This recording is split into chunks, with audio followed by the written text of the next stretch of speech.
So exercise 7.3 question number 16 है, find the integral of the function 10 raise to the power 4x। So इसे लिखेंगे integral 10 raise to the power 4x dx।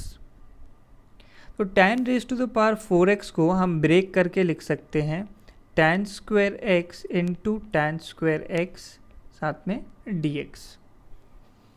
तो एक tan square को हम convert करेंगे second square x minus 1 में, तो बन गया tan स्क्वायर x इंटू दूसरे tan स्क्वायर x को लिख दिया सेकेंड स्क्वायर x माइनस 1 साथ में dx। तो इसे अब हम दो अलग अलग इंटीग्रल में ब्रेक कर सकते हैं। पहला बन जाएगा integral tan square x into second square x dx minus integral दूसरा हो जाएगा simply tan square x dx।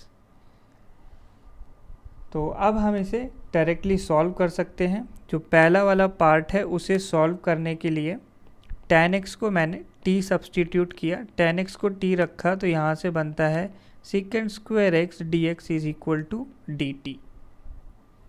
और दूसरे वाला tan स्क्वायर x dx है जो डायरेक्टली सॉल्व नहीं हो सकता, तो यहाँ पे भी हम लोग tan स्क्वायर को चेंज करेंगे सेकेंड स्क्वायर x माइनस 1 में, जो सिंपली एक इंटीग्रेबल फंक्शन है। तो देखो पहला वाला इंटीग्रल तो चेंज हो जाएगा, इंटीग्रल टी स्क्वायर और second square x D x का हो जाएगा डी टी। तो पहला बन गया T square D T minus दूसरा tan स्क्वायर वाला टर्म कन्वर्ट हो गया second square x minus 1 D x में।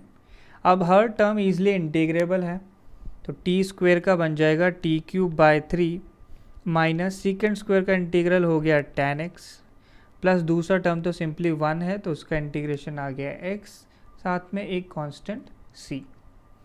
सो हम वापस रिप्लेस कर देंगे, tan x को t रखा था तो ये बन गया tan cube x upon 3 minus tan x plus constant c।